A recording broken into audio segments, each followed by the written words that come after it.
I had lots of ups and downs in my childhood, with having a broken home and things that lots of people have had. But it meant that I would have to find alternative role models, so I didn't really feel I had any role models at home. So I would turn to things like Superman as a TV character, of this idea of being humble, being able to step back and think, it doesn't matter what credit I get as an individual, it's more about the greater good, it's more about what can I do, not who am I. It's not so much about, look at me, I'm wonderful, I can do this. The good of all concerned. Yeah, it's how can what I do help others, even if I don't get credit for it. Who cares about the getting credit? That's not important.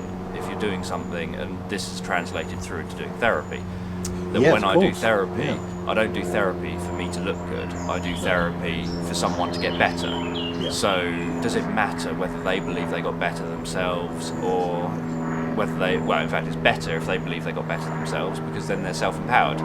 They don't feel, oh no, I've had this life problem, I've got to go to a therapist to get helped with it. Instead, they think, oh, I've got this life problem, well, I know how to overcome it. And that's what you want. You want people to become self-reliant from therapy, not reliant on therapy. And so having that kind of attitude of, you're the important person, not me. You're the one that matters. I don't matter. I'm just a therapist. I know the kinds of questions to ask. I've got skills and training and stuff. It's not like I'm totally insignificant. But the fact is, all of what I do is designed to help someone else to find what they need to find. It's not, oh, I'm so amazing, I've got the answer for that problem, so let me tell you it. And then you can go around telling everyone else how wonderful I am and how, oh, Dan has this brilliant answer for this, go to him. It's not that. I want people to think, yeah, I was in therapy and I came up with this answer for myself.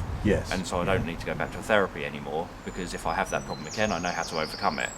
And that's what you want. You want that kind of egoless attitude to doing therapy. Now obviously it's very hard to totally be egoless. I've had times where people have believed in me so much that I've believed in the hype that they believe in,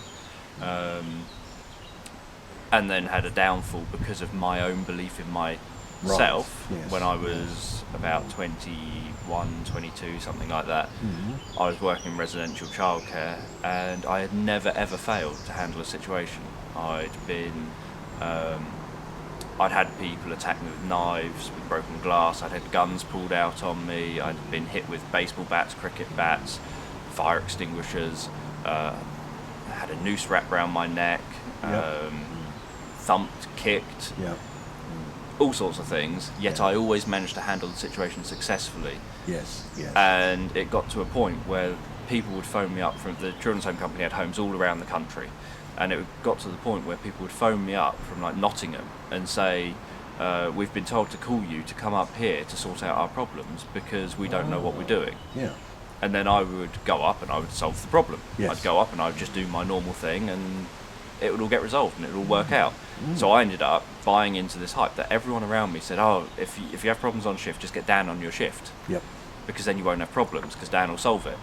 And so I was going on to shift thinking, oh, when I'm on shift, I solve everything. I'm just brilliant. I can do anything. I'm wonderful. I just know how to do all of this. I've never failed in ever doing this job, never failed. So clearly, I never will. And then I had a shift where nothing worked, where I was thinking, but I've tried everything. What else can I do? And it's like 3 in the morning and the kids were all kicking off. And these are teenagers, 15, 16-year-olds all kicking off, all becoming really violent and aggressive. And me thinking, why is nothing I'm doing working? And luckily, I'm not stupid, so I phoned a manager and just said, look, I'm in this situation and I don't seem to be succeeding. What's wrong? And they gave me some advice, which is something that if I had a clearer mind, I probably would have thought of myself. It was something so simple, I can't remember, so insignificant, I can't remember what it was now. But it was just simple advice, and I thought, oh, I haven't tried that. Went and did it, and it worked. And that taught me a huge lesson on not falling for your own hype and not buying into the hype of what everyone else believes. So it doesn't matter how good you are, you're not perfect. You will always end up failing eventually at something, and it's how you overcome that failure and what you do when you're failing. Do you go and ask for help, or do you just keep failing thinking I can't ask for help because I'm the best? So it's what do you do when you're failing, and that taught me such a huge lesson about failure and about not buying into my own hype. And I'd never had anything like it before. I'd never, because of my upbringing, I'd never had a situation where people were believing in me. So I'd never had that experience of being filled with a big ego and then suddenly crashing down, because I'd never been filled with a big ego. And then suddenly I was in a position where people were filling me with this big ego. Everyone was telling me how brilliant I was. And obviously people like compliments, so you then believe what everyone's telling you. And then it's, are they telling you something that's actually true, or are they telling you something that is true in the moment, that yes, you did a good job there and then? And people say, oh, Dan is excellent, and that implies a static, this is the way it always is. It doesn't imply Dan handled that situation brilliantly. The way that he remained calm, or the way that he managed to do this way of handling, like there was a situation where this kid who's about 15 or so, he had razor blades, and he said, if anyone comes into the lounge, he was cutting the furniture, he was sat on the sofa cutting the furniture, and he said, if anyone comes in the lounge, I'm going to cut you up, I'm going to kill you. And we had other kids in the home, and we thought, well, we can't just say, oh, okay, we're not going to come in there. So I walked into the lounge, sat down and said, if you're going to come and cut me up, that'll be up to you, but I would rather listen to you and hear what is wrong and hear how I can help, and just see what I can do and whether I can. And it was such an odd reaction for him. He was thinking, you will either run in here and bundle me to the floor and restrain me, and because that's one thing we might do, or you're going to think, oh my god, he's scary, let's back away. And I didn't do either of them. I didn't run in and restrain him, and I didn't run back away either. And I'm not stupid, so I was sensible. I made sure he was sat across the room. I sat on the seat next to the door. So if he did jump up and run at me, I was sensible enough to make sure if he did jump up and run at me, I was close to the door, and I was going to be straight out the door and pull it shut behind me. But, so I was doing it safely. I wasn't making a stupid decision.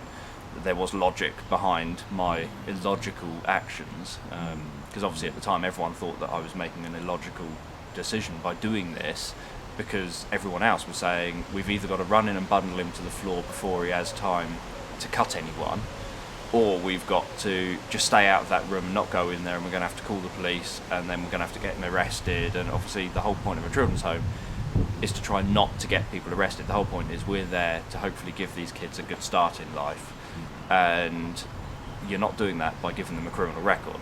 So our job, as far as I was concerned, was to do our best not to give people criminal records, but to actually do what we can. If we had to call the police, we would have called the police, but it's to do what you can before that stage, so that you don't have to call the police. So it was because I would do these illogical things that would work that no one else would ever think of doing. Never think about it. It's like the kid that tried to hang me with a noose. I praised him for how well the noose was made. Right. Because it was made brilliant. It was a handmade noose. I wouldn't have been able to make it. So I praised him for that. Obviously I pointed out I wasn't particularly happy with him trying to hang me, but I praised him for the noose. But again, that was such an odd reaction for people to... He'd never had that reaction. Someone praising him for something, for his workmanship, when he's used to people attacking him. So having that sort of... having those things going on led me to having people around me saying, Dan's brilliant, get him on your shift. Dan does things we don't think of. Which led me to getting the ego, which led me to having a big fall, which led me to then losing my ego, and I've never ever been in a situation since then where I've bought into hype of myself. I've never bought into my own hype again, because I learned from the experience, and that's obviously the key thing, is learn from your experiences. Don't just do the same mistakes over and over again.